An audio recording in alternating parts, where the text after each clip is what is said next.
Welcome to the group exhibit of hydrogen fuel cells and batteries here at the Hanover Fair. It's a very great pleasure to see a visionaire on stage for me. It is the CEO of Acta from Pisa, Italy, Mr. Paolo Bert.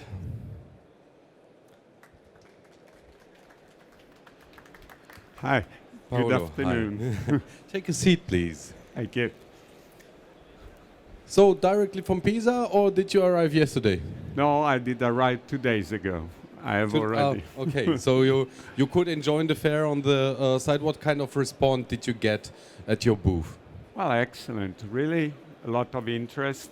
I would say the first day was a bit soft, but starting yesterday, really, we have had a lot of contacts. So this kind of communication, what we do here with the audience was listening to a lot of German circumstances the whole morning. So they concentrated on laws, on marketing, they concentrated on industrial products. So I'm very glad to see you, because you have got a kind of vision brought to you. But first of all, Acta. What kind of company is that? Well, Acta is a company that is an Italian company. We are located near Pisa, as you said earlier. We have conducted 8 years of research in developing a new technology to produce hydrogen, because we really think, and I think the previous presenter was pointing the fact that really the hydrogen infrastructure is the real problem of the fuel cell development and of a carbon-free future. Energy future. So Acta is being conducting this research. We have then moved into prototypes of hydrogen produced electrolyzers. So and finally, you produce prototypes, or do you produce selling products? Finally, Yeah. Finally, you know, since 1 year, we have been introducing our product to the market, and we are actually selling our electrolyzer and our energy storage system. For the moment, the biggest market we have is the telecom industry for the backup telecom power. industry. Yeah. The telecom industry usually is not the smallest company. So, and you're a global player. I'm very glad to have a global player here on stage. So your project belonging to the telecom industry is not only in Europe, or not only in Italy, and not only in Pisa. It is No, indeed. You know, the big problem, if you want, that the telecom industry is facing is where the grid is poor or non-existent. There are, especially in the tropical belt, there are countries where you have from 2 hours up to 6-hour blackout every day. There are areas blackout means they don't have a power there. The power for hours in a day. Absolutely. Okay, yeah, so it's difficult to imagine here in Germany, Yeah, but, exactly. But that's the situation. Or there are areas where altogether there's no energy, and you know, that require the installation of solar panels, gensets, this type of things. And you know, we have developed a system that is able to collect solar energy or wind energy, transform into hydrogen by electrolysis, and then return the energy at the time of the blackout, so that the operator has a continuity. And this is the area where really the hydrogen is already catched, let's say, commercially. Yes. If you look at Ballard, rely on the biggest market for fuel cells today is the telecom industry backup power. The backup.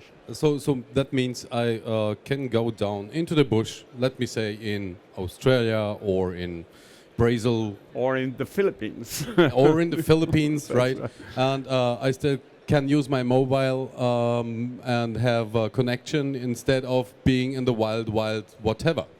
That's exactly the way. You know, this is sometimes achieved, as I said, with batteries or gensets. But batteries and gensets, you know, it need, gensets need refilling. There is a problem of stealing the diesel. Batteries are subject to the same problem of heavy theft and need a replacement. And already the hydrogen solution that we are producing and selling and installing to telecom sites is already paid back in less than 2 years in the field. So that means, well, okay, then you have to have a very secure and solid product to have a guarantee on that what your product does to the telecom industry. Yeah, that's for sure, because it's a critical, the telecom industry is a critical, the network is not only, let's say, to let me talk to you, but is also offering a security service.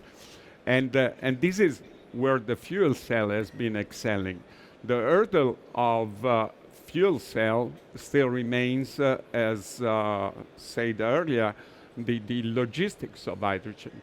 And by providing a system that has onboard hydrogen generation, we call it the hydrogen battery, or if you want a fuel cell, a self-recharging fuel cell, we just bypass that hurdle. And we believe strongly we are the fuel cell enabler by providing the hydrogen. Is this the expression H2GO belonging in this system? No, that's a different application, because in fact, while, essentially we have developed a platform, our electrolyzer.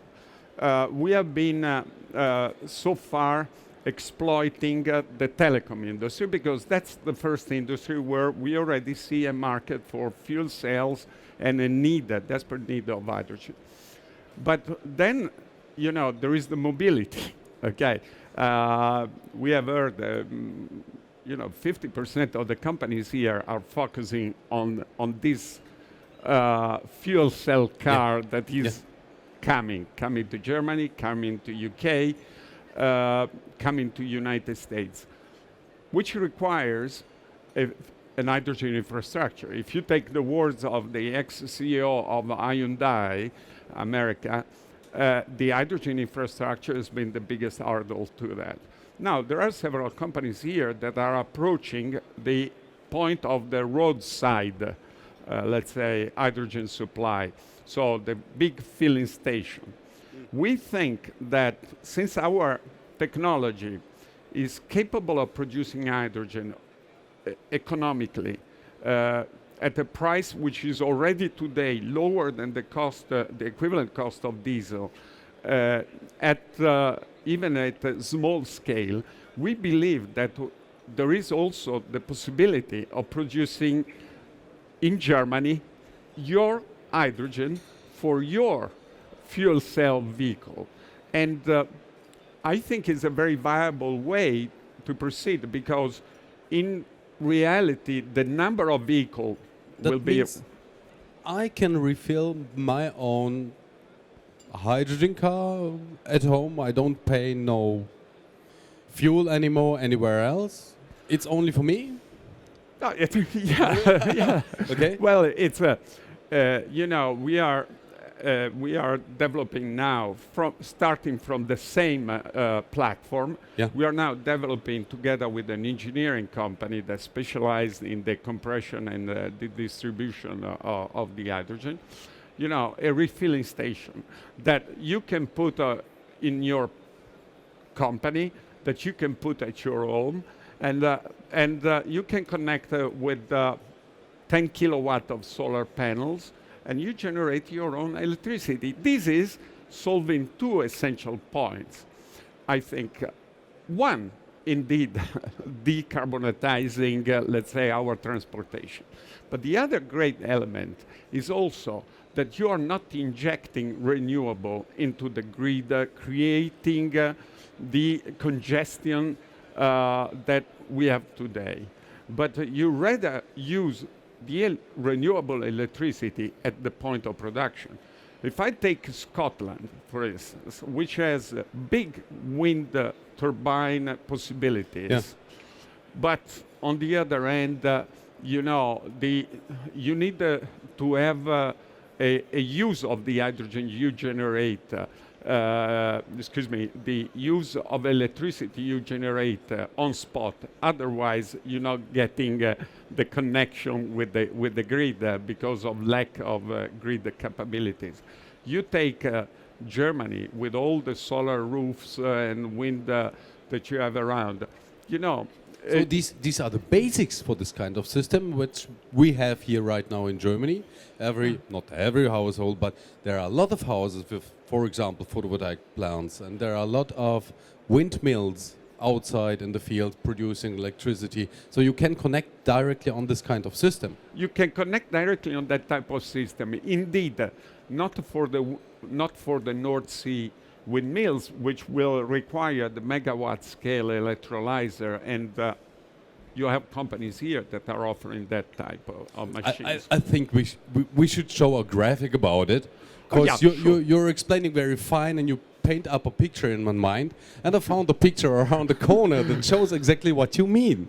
Okay. So the audience, if you like to look not only at the graphics, but if you have questions, just raise up your hand, I will see that, and you get the microphone to pose the question. Please calm down just a step. I come and sit. Okay. Oh, from the founder of this exhibition, really. Yeah, the big Arno Evers. Who just follows the same concept in mind, not with this technical issue, but with a support incomplete for a solution that brings up you into a situation where you're not anymore connected to the grid, not an only island solution, but a solution that responds directly to your technique. Excellent. Look, essentially, as we said earlier, you can have the power to gas, in other words, injecting the North Sea electricity into the natural gas grid. That's one way. Or you can have the power to a big refilling station, roadside refilling station. But then there is this way, I guess, I saw yesterday, really where you are doing on spot. You, as I said earlier, you eliminate the hurdle of having to transport this electricity onto the grid. Rather, you use that electricity on your electrolyzer. You lose all those losses. Absolutely. Yeah, all so the waste on transportation of electricity. So there are no losses. It's a very short system. Absolutely. Here, generating electricity, and then? Electricity is generated here, converted to hydrogen, store hydrogen into a cheap LPG type tank, you know, at pressure around 30 to 50 bar, and then compressed directly with some further injection of pressure indeed.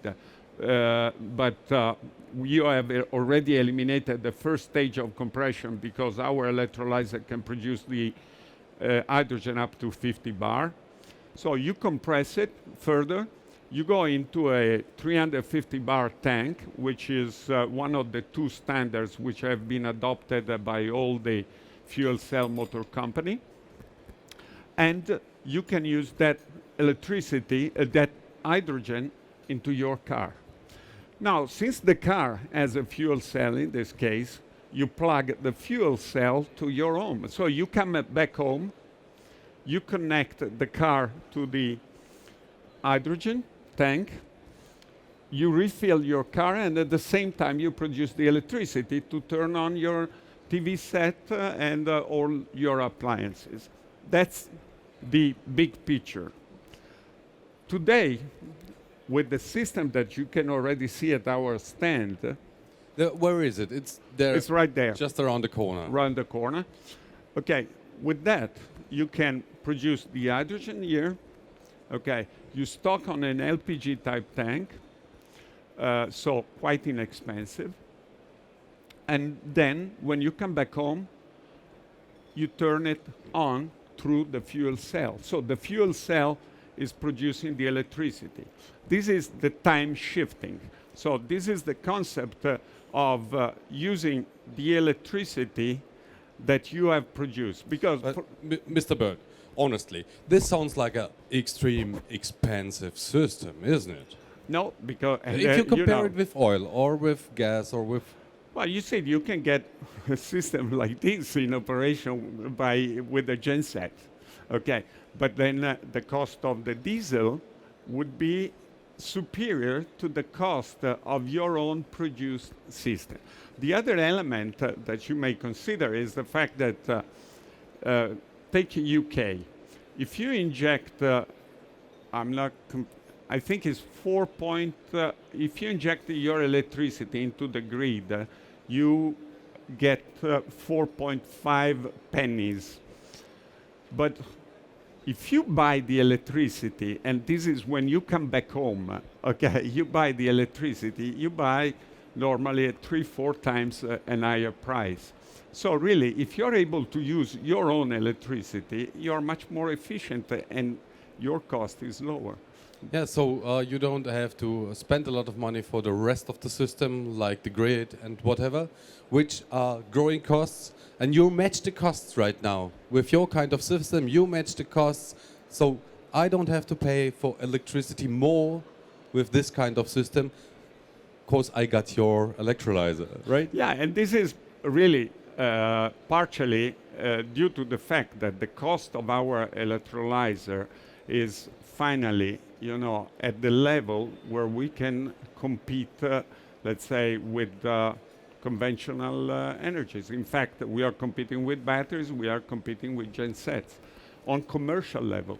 So I can buy your system right now to the price like oil and gas and make win in future. Thank you very much, Mr. Bert. It was a very fine talk with a nice future view to a right exactly situation. You are on the market with your product. Thank you very much. Thank you. Acta, just around the corner.